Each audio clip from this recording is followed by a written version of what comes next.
Senator Antic, of course, you were instrumental in pointing out how the federal government that, of course, you were part of, that lost it at the last election, was more than willing to call on to the social media companies to start getting rid of what they believed was COVID misinformation. Misinformation, of course, is the broadened definition and lowest possible interpretation of lie, or maybe just what the government doesn't like.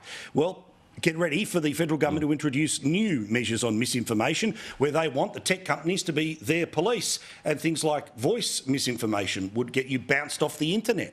Yeah, look, I mean, that's right. This is why it was so important that we did. Back in December, actually, I asked that Freedom of Information application on the Department of Home Affairs to find out whether or not they had been censoring Australians during COVID. And of course, we found out that they had been, or at least they'd been requesting that social media companies take down certain posts. They've been doing so at the behest of the Department of Health. So all of a sudden you had this bureaucratic conga line where we were basically involved with a Ministry of Truth type situation.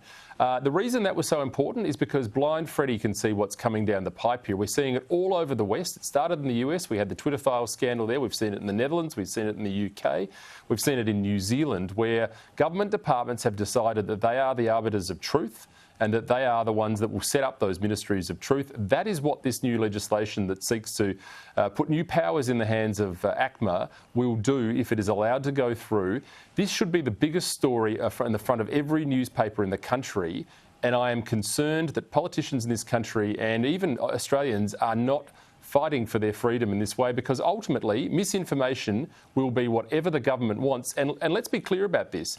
A lot of the stuff that was pulled off social media was right, Paul. Correct. There was a lot of complaining about mask mandates and lockdowns. We've asked more questions about what they were pulling down, and I guarantee you that there was stuff on there that was now 100% correct that was pulled down. Now, if you extrapolate this into other areas of life, you all of a sudden pulling down misinformation about climate change, pulling down misinformation about refugee statuses, you have got a banana republic. And if Australians don't wake up to this quickly and understand that we are becoming a vassal state of a global movement, then this country is in real trouble.